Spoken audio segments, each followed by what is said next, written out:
Mais importantes, músculos esses entonadores, músculos que ajudam você a chegar na nota. Eles vão afinar a sua prega vocal para você conseguir executar essas notas. E existe uma grande complexidade para chegar nesses superagudos. Eles são realmente difíceis de serem executados, isso demanda tempo. Os superagudos estão a partir do Dó 5. Se você for pensar, é uma oitava, é o Dó, uma oitava acima do Dó central do piano. No violão, se tiver afinado em 440 Hz, é a oitava casa da mizinha. Oitava casa da mesinha. A partir daqui, automaticamente, você está fazendo um super agudo, seja ele passivo, prega vocal mole, solta, ou ativo, prega vocal contraída, com massa. Existem muitos cantores que são muito conhecidos por executar essas regiões muito agudas.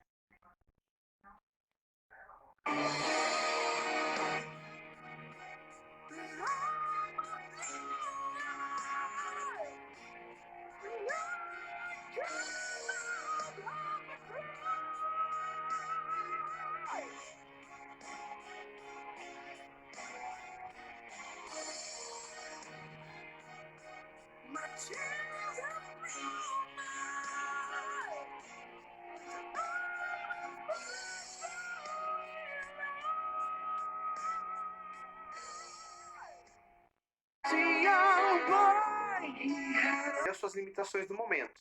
Uma coisa muito importante sobre os superagudos: qualquer um pode fazer?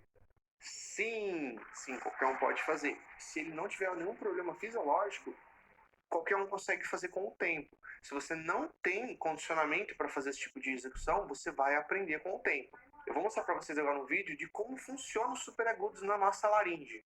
Bom, pessoal, aqui vocês estão vendo uma laringe dissecada, ela tá sem a mucosa, sem essa pele que nós temos, né? Aqui vocês estão vendo todos os músculos intrínsecos da laringe.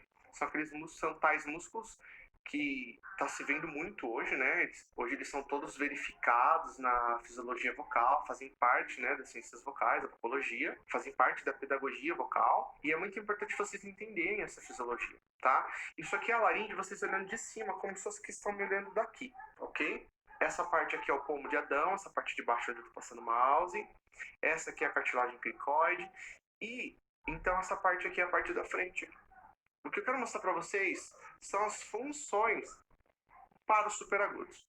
No agudo eu explico no vídeo, volta lá para dar uma olhadinha, eu explico como funciona a fisiologia do agudo, uma parte dela. Aqui nós temos dois músculos muito importantes para os superagudos, que são os cricolaterais, que eu estou passando no mouse, e o interaritenoide transverso, que é esse músculo ímpar. Esses dois músculos eles vão fazer parte da entonação vocal. Então eles vão participar das notas superagudas e dos supergraves também. Tem isso também que é importante eu ressaltar. Vamos agora ver o funcionamento do cricolateral. A sua contração faz com que a ponta dos aritenoides aumentem o fechamento na parte de trás. Então nós temos uma voz mais firme, um firmamento glótico mais eficaz, principalmente nos superagudos. Logo em seguida nós temos a função do interaritenoide transverso, o tal IAT que todo mundo fala. Ele vai puxar a prega vocal para trás. Lembra que o CT já está puxando para frente, essa prega vocal já está esticada pela forma de basco. E chega um momento que o CT não tem como ir mais. E aí o interaritenoide transverso vai fazer essa função. Dá uma olhadinha no vídeo. Ele faz uma contração que puxa as aritenoides para trás. Elas deslizam sobre a cartilagem cricoide, fazendo com que a prega vocal se alongue. Esse é um mecanismo para o funcionamento dos superagudos. Vale ressaltar uma coisa muito importante, que por que você precisa treinar tudo isso? Porque isso vai gerar reações bioquímicas, e essas reações bioquímicas vão influenciar na musculatura que você tem. Pelo que vocês percebem, a prega vocal precisa ser esticada, alongada. Se a sua prega vocal não é tão flexível assim, você precisa estimulá-la para que você tenha reações bioquímicas do seu organismo, para que com o tempo essa estrutura, essas fibras, essa musculatura esteja mais elástica. E inclusive, por exemplo, o interaritenoide transverso vai precisar ganhar mais massa, ele precisa fazer mais contração, como o cricolateral também. Então tem músculos que estão ganhando força, estão ficando bombados, e tem músculos que estão sendo alongados. Quando eu começo a treinar esses exercícios, acontece o quê? Acontece que o seu corpo começa a preparar essa estrutura essas fibras para chegar no seu objetivo. Isso chama-se induções bioquímicas. É muito importante pensar nisso. Então você precisa de uma evolução da estrutura para ir naquele caminho. Por exemplo, vou dar um exemplo para vocês. Uma mulher quer fazer um balé, quer fazer uma abertura das pernas, por exemplo, abrir as duas pernas.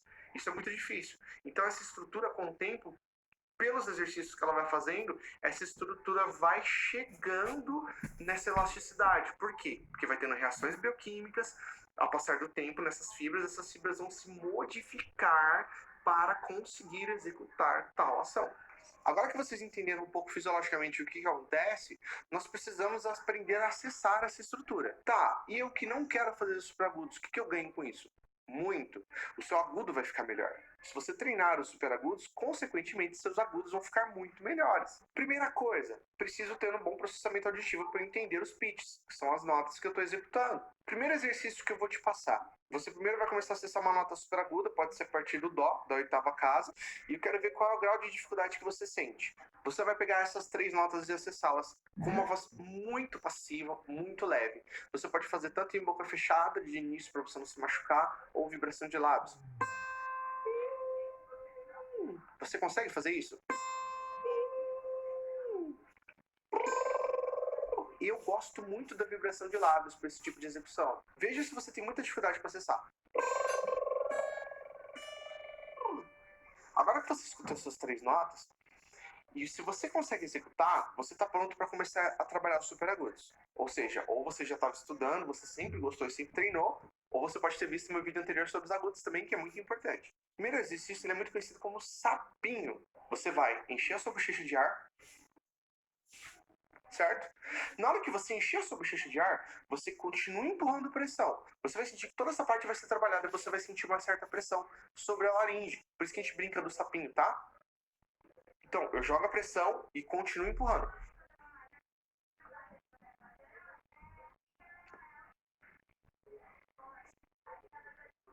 Eu quero que você faça esse exercício 10 vezes.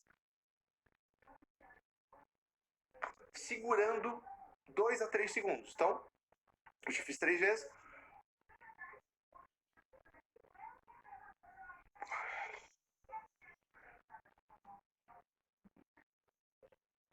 Feita essa sequência, acesse essas notas de novo. Você vai perceber que vai melhorar consideravelmente a sua execução. O sapinho ele exerce uma pressão muito benéfica contra a laringe, ele empurra a laringe para baixo, isso fortalece a estrutura, ativa a cricoaritenoide lateral e ele acha espaço dentro da boca. Esse espaço é muito importante. A pressão que o sapinho gera empurra o palato mole para cima, empurra a faringe para trás, empurra a língua para baixo, empurra a laringe para baixo. Essa pressão é muito legal para a estrutura. Se você sentir algum incômodo, alguma coisa de errado, pode cansar, mas não sentir incômodo, ardência. Isso significa que você pode estar com alguma coisa, como uma laringite, coisas do tipo. E aí você precisa primeiro resolver esse problema para poder utilizar o sapinho a seu favor. Agora eu quero que você faça o exercício 2. Sapinho com som passivo. Esse já é um pouco diferente. Você precisa que o ar sopre para fora. E coloque som.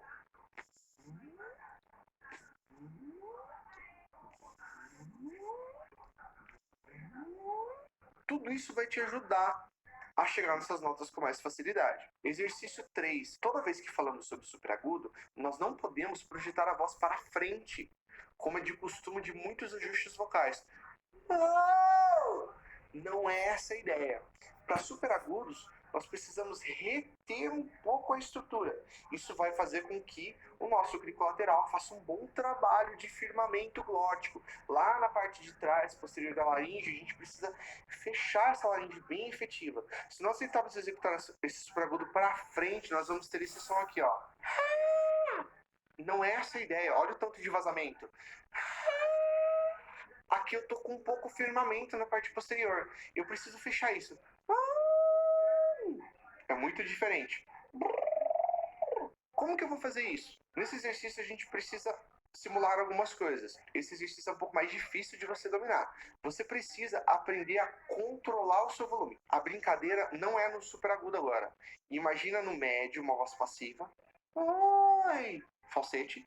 Ai. Imagina que em vez de todo esse ar sair, você precisa reter um pouco ele. Ai. A voz tá querendo ir pra trás, ela literalmente gira pra trás. Eu tô pedindo mais firmamento do que lateral. Ai. Eu não tô deixando ela sair. Vou fazer pra trás, pra frente. É como se fosse que todo o ar que tá saindo, eu não quero que ele saia de uma vez. Eu estou retendo ar. A característica sonora muda, né? Estou retendo ar. Então, retendo ar, eu consigo ter mais firmamento.